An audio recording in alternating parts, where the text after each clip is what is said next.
When the stock market goes down, a lot of investors make the mistake of getting caught up in the present. They look at their year-to-date return, they feel bad, they feel upset, they look at their stocks, their portfolio is going down. You feel like it's never gonna end. You might even be tempted to sell the bottom or do a lot of things, and you just really get caught up in the present and you feel upset in general. And I normally tell investors, all you have to do is to zoom out on the S&P 500 over the last 20 years. All those corrections or drawdowns or pullbacks aren't even a blip on the chart. It's been an absolutely amazing run. And the main question I get is, yes, you're right, the last 20 years were amazing, but what about now? What about the next 5 years? What about the next 10 years? Is it also going to be amazing? Or are we going to have a flat decade and all the kind of things that you hear whenever the market goes down? I believe there's a reason why the market has done so well over the last 20 years. It's mainly a structural reasons that started after 2008, 2009. And this reason is here now, and it will be here 10 to 20 years from now. And this is the main reason why the market has done so well, and it will likely continue to do very well over the long term. And I'd love to explain those structural problems or reasons in today's video. But to be fair, the market doesn't always go up. We've had a lot of years with 0% return. We had 52 years of 0% return. We had 26 years of 0% return. And from 2000 to 2013, we had 13 years of 0% return. But since 2009, we haven't really had a long period of time with 0% return. And that's due to a lot of the structural reasons that I'm going to explain in today's video. Now, something major happened in 2008, 2009, and that was the monetization of the Fed's balance sheet. Whenever the Fed prints money, you could say, or they buy treasury yields, they suppress interest rates, and they're doing a lot of things with the balance sheet, expanding the money supply and expanding money in general. And this is why the Fed's balance sheet went from $900 billion. Right now, it's sitting about $7 trillion. It peaked at $9 trillion. This is a lot of money that's going into the system in general. And whenever you have so much money expansion from the Fed's balance sheet, you also have a massive expansion in M2 money supply. And you could see the close correlation from the M2 money supply in the white and the S&P 500 in the yellow. There's a very strong correlation, and the S&P tends to trade on the M2 money supply. And this M2 money supply has been expanding a lot due to the monetization of the debt, monetization of the Fed's balance sheet. And you could also see it from the correlation, very close correlation between the Fed's balance sheet and the S&P 500, where whenever they expanded it in 2008, we bottomed out and we went on a huge run. When it was contracting, we had a crash in 2018, crash in 2020. Then they expanded it in 2021, or in COVID, I should say, in 2020. We had a massive rally. And once they contracted it in 2022, the stock market started to go down.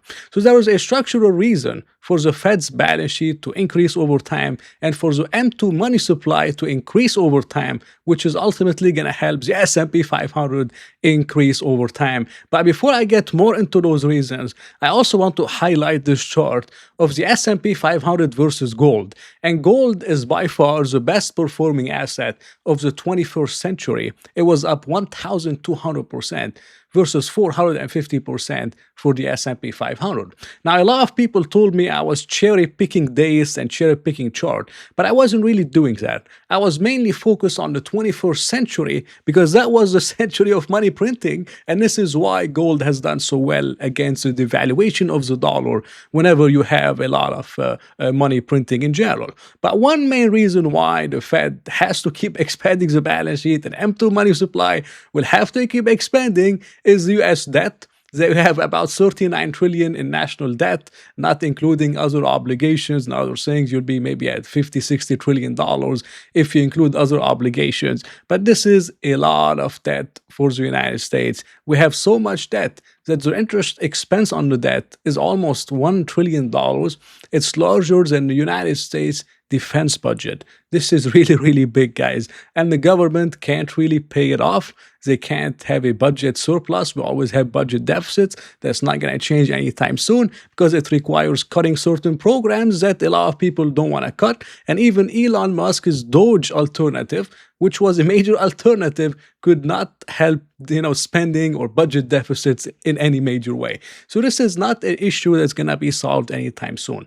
As long as this issue is not going to be solved, we're going to have a lot of deficit spending from the United States that also helps the empty money supply, and all of this stuff correlates with the Fed's balance sheet and everyone wanting lower interest rates, the government wanting lower interest rates, the people wanting lower interest rates, and all of this comes together on the Fed balance sheet and on the expansion of the money supply, which is ultimately very bullish for the stock market. So if you understand this one simple structural reasons, you're not going to be too scared away from the market going down or from a chart that looks like this, because it's going to likely continue looking even more like this over the next 5, 10, 15 years due to those reasons that I told you about today. And the only way where that stops working is if the US government defaults. That's not going to happen anytime soon, at least not for the next 20, 30, 40, 50 years, in my opinion. They still have a lot of tricks under their tool belt, such as, yield curve control like in Japan, and so many things that they have yet to do in a major, major way.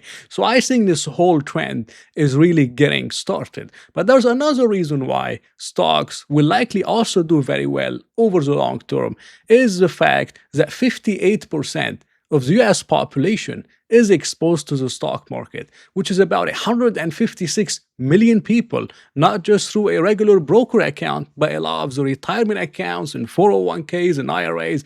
All of those things are linked to the S&P 500 and the stock market in general. So if we have a stock market that's booming, the people's accounts are going up, the retirement account is going up, so it's going to help sentiment, it's going to help consumer sentiment, it's going to help spending, and it's going to help a lot of people get elected. So if a lot of those people want to get elected, it's going to be hard to do so if the market's going down and the retirement savings are going down and people's accounts are going down and you have an all-time low in terms of a sentiment. This is why the stock market is becoming more and more important. It was not supposed to be this way, but this is the way it is. And it's only going to get worse over time in terms of participation, mainly due to the Trump accounts. The Trump accounts, I don't believe a lot of people are recognizing what big of a long-term change this is going to be for the markets, for the S&P 500, and for a lot of things around the economy. Because now, yes, you have 156 million people invested, and you could see how much the president cares about the stock market and this administration in general. But on top of that, you're going to have millions and millions of kids over the next 10, 15, 18 years. Their investments will be growing through the Trump accounts.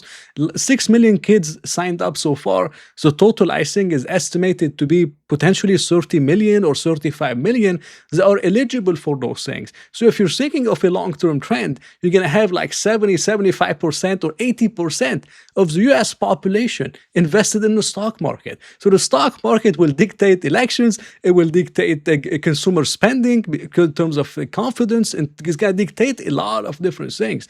So once you have something that's this important that you could say is too big to fail, everyone is incentivized for the stock market to do well over the long term, which is, again, another reason why I would say zoom out, look at this chart, look at what happened from 2009 to 2026. And this is due to those structural problems that I told you about, the deficit spending, a lot of the government debt, the monetization of the balance sheet. That's not going to change anytime soon. And if that's not going to change, then those little tiny corrections in general are buying opportunities. They're not really something to be worried about, because you're going to need some massive, massive forces to disrupt the long-term trend of the S&P 500. Now, the last thing I want to talk about is the valuation of the S&P 500, because a lot of people say the S&P 500 is overvalued. Right now, we're trading at about 20 times earnings. Now, the multiple has been unchanged from the last 5 years. In 2020, 2021, it was about 20 times. Now we're trading at about 20 times earnings. But in this period, the S&P 500 is up 68%. How did that happen? It happened from pretty amazing earnings per share growth from a lot of companies in the S&P 500. In 2021, we grew earnings 110% against the COVID comparisons. 2022 negative 12, 2023 11, 2024 9%, 2025 17%, and now we're growing over 20%. in earnings per share growth. So if you look at the PEG ratio or price to earnings growth, it's a record low valuation of 0.8 times. So I don't believe the S&P 500 here is overvalued. I don't think it's undervalued. I think it's fairly valued in general. And the best way to estimate future returns is to estimate that the PE ratio will likely be at 25, 10, 15 years from now. So it's not going to be changed, not going up, not going down. And we're going to estimate that the average growth of earnings per share over the last 5 years was about 10%.